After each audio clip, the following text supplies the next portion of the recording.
Welcome back to the afternoon's program here at 4BC and Brisbane and also 4RO in Rockhampton. Now, I know that it sounds like the plot of a Hollywood spy thriller, but this is actually happening right here in Australia.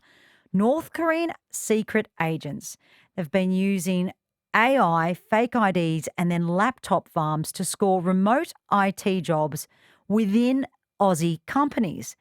So they're literally infiltrating our corporate networks to funnel millions of dollars back to Kim Jong Un's weapons program. Now, if major corporations and banks can be fooled by these digital disguises, what hope do we all have, or do local businesses have? Joining me in studio right now is Luke Irwin. He's a former Navy and Defence veteran, the founder of Aegis Cybersecurity, and one of only 1,300 experts globally to hold top-tier cybersecurity management qualifications. Luke, welcome to the afternoon's program. Thank you for having me. Do you reckon you'd be able to pick out an AI-generated North Korean spy? That is the curly question. I've been playing in this space for more than 25 years across the military, across multinational companies, Westfield and government and other small businesses.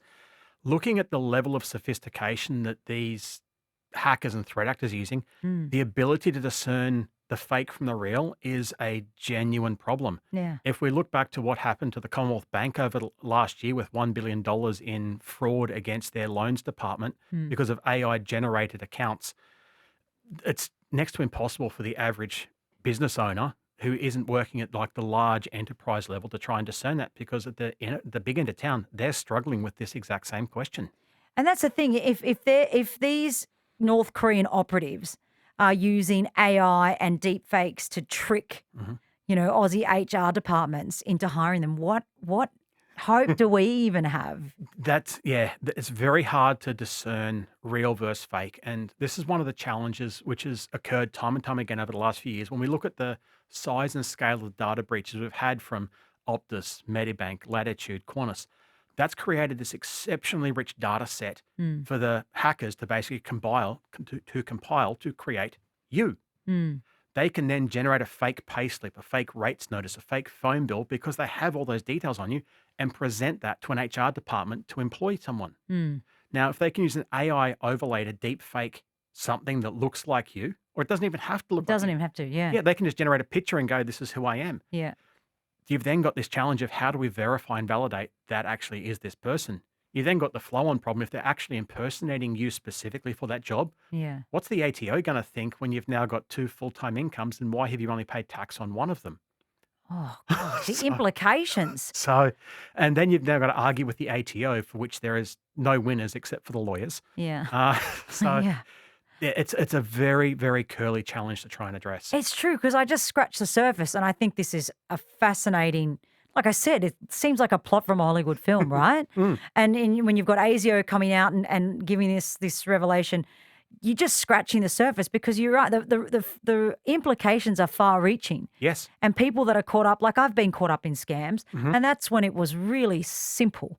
Like they were able to breach, I think, via PayPal. So we've closed all that down now, and it was just so simple the way they did it. Oh, yeah. Not because we're lax with security or because we're not dum-dums, my husband No. and I, but it just happened that way, that we left a loophole open somewhere down the line and they got in.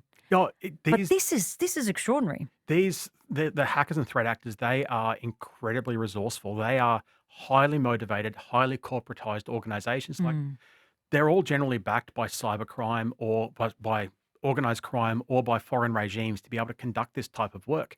They have HR departments, they have internal dispute resolution, they have KPIs and bonuses for achieving certain Right. amounts of breaches. Like, if you look at it globally, I think it's currently the world's third largest economy, being the black market economy. Wow.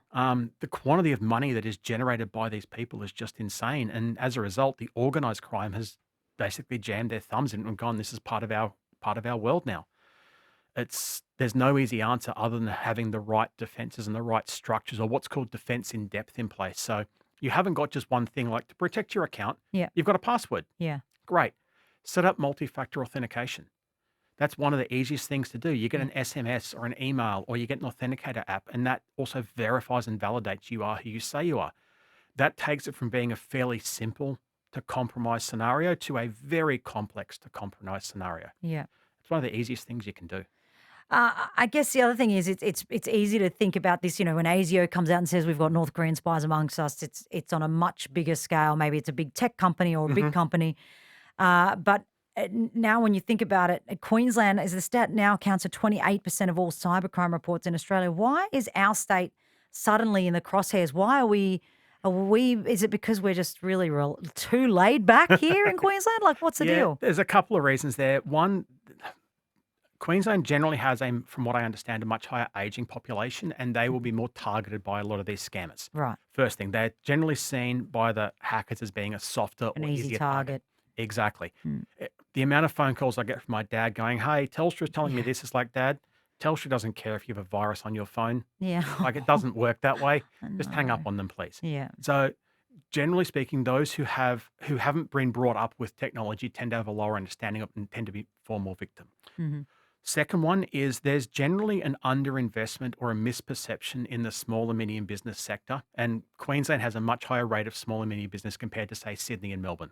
Oh, interesting. Well, I love Brisbane. I've been here. I moved back here right before the GFC. Yep. Brisbane's a giant country town. I don't like that. I don't like it when you say that because I think we punch far Oh, above. I I definitely, get the sentiment. yes. I I, get the sentiment, but it seems to me like everyone's having a crack and everyone's trying to catch up. but that's one of the things I love about it. It still has that very communal feel to it. That I take. Yeah, That I take. yeah, Community is huge. I get exactly. your point. But the majority of the multinationals and the Yeah. large ASX 100 companies aren't headquartered here. They're Yeah. headquartered in Sydney and Melbourne. Yeah.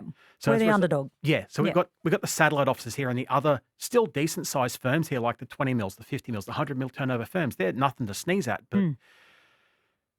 when we look at the rate of small business, Mm.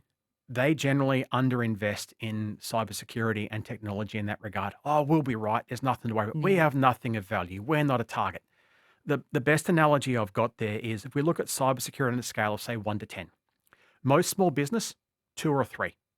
So the bad guys have only got to throw mud at the wall and hit a 4 Yeah. to win.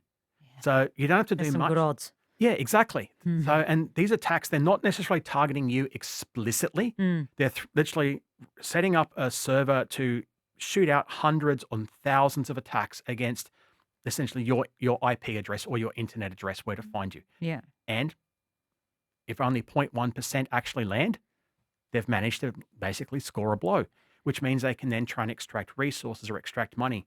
So we just need to do the basics to get organizations to a 5. So we're not talking putting banking grade security on your 20-person accounting practice or bookkeeping firm or on your little corner store. It's just having the right amount of security to manage the risk that's appropriate for them. It's so funny that you say that because just recently, I mean, my guest in studio is Luke Irwin. He's a cybersecurity expert. And apart from having you've been a former Navy and defense veteran as well, it's funny you say it because on my work email, Mhm. as in myself as a business, Mhm. I've been getting these emails from John Green repeatedly over the last week or so. And it's like, I've got all this intel on you and all that. And it's got to the point now I've been bombarded that many times. I'm starting to believe it's real. And I'm like, maybe I should get in touch with this John Green. And there's been all different things. It's been, you've left a sum of money or I've got all this intel on you or like, but that's what it does. It just bombards you. And Inserts if, doubt. yeah, yeah, So what would happen if you were to reply to that? So if you would, I'm not going to, by no, the way. Okay. I would strongly Okay. discourage that. Okay, good. So if you were to reply, the normal thing you'd reply is provide essentially what we referred to as proof of life. Yeah. So provide evidence you've got that. What they would then send you would be a link to a file or a folder that you would click on that would then run ransomware or malware or an information stealing piece of software on your computer. Yeah. So by you replying to them, you are giving them the foot in the door. Yeah. So then they can go and rip out the passwords out of your browser and things like that, and generally then make your life quite unbearable. Yeah, right. Okay. No, I'm not going to do it. I'm just, Yeah, please don't. to your point though, I understand why, small, medium businesses, like you said, 1 in 4 has runs at a risk of being targeted by it because that is my business email address. And, Yes. if I'm busy, I'm being distracted, whatever, that's when they tend to kind of get you. I guess the other thing is like for everyday business owners who are listening right now, who don't have a massive IT department or, who don't have huge budgets, what are the sort of top 2 or Yep. 3 sort of non-negotiables they can do today? And are they very similar to what we should be doing as Yes. private citizens? Yeah. So on the business side, in cybersecurity, there's things called cybersecurity frameworks. There's one called the SMB 1001 that's specifically designed for small and medium business. It's fantastic. Hmm. But if we look at some of the things you should be doing in there, use a password manager. So people are really bad at coming up with really complex passwords, and you need to have a different password for each website you go to. Guilty. Yeah, spot on. The thing is, if you reuse a password, if the bad guys can compromise one password, they've now compromised multiple passwords. Yeah, I know. So you can go online, get a password manager. There's multiples out there, things like NordPass and LastPass and things like that. Hmm. Store and use your passwords in there. It will give you a unique, complex password per system. And also, if you're saving your passwords in your browser, there's viruses and attack software that will target that to extract all of your passwords that you've saved in your browser. But you think you're doing the right thing. It's one of the challenges in that space. Okay. The next best thing from a business perspective and even from a consumer perspective, multi-factor authentication. Hmm. So that's when you get the SMS or the email or the prompt on your phone to verify you are who you say you are. That makes it so much more effective from your security perspective. The next thing from a business perspective, backups. If you don't have backups, how exactly are you going to recover if something bad happens? But the important thing to measure there is, it's great you've got backups. When did you last test them? Yeah, right. Because if you haven't tested them, you've just got data on a Sitting there. disk or a tape or something. Yeah. Probably the final one or two I'd throw in there is cybersecurity insurance. It's a really valuable thing for small businesses to have because they can provide the costs to help remediate these problems, but also having what's called tabletop exercises. So the best way I describe that is Dungeons and Dragons for businesses. You sit down with the owners, the executives, the board, and you simulate a disaster.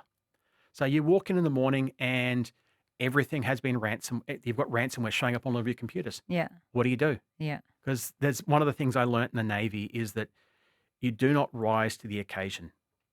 You default to your level of training. Yeah. If you have never been trained before, then your level of training is zero. Yeah. So you need to know what to do, where to go, even what questions to ask. So running those tabletop exercises is one of the best things you can do so you're not running around like a headless chicken when something actually does go wrong. If any of this is resonating with our listeners at home or listeners of the afternoon's program, where can we get in touch with you, Luke, if they want some more information? Always happy to be talked to on Irwin@aegiscyber.com.au, or you can also find me on LinkedIn at Luke Irwin. Okay, and Pretty easy to find. It's Aegis, AEGIS, Aegis Cybersecurity. Luke, thank you so much for your time. I'm scared for these North Korean deep fakes. I'm even more scared for me that I believed a woman was filling up soft plastic bags full of fuel and putting them in the back of her car. Can you just have a look at this video now for me and just tell me whether or not it's AI or not? It looks so real to me, but I don't think it's. I'll show you over here. Yep. I'll show you over here. I think it's AI. Ash seems to think it is.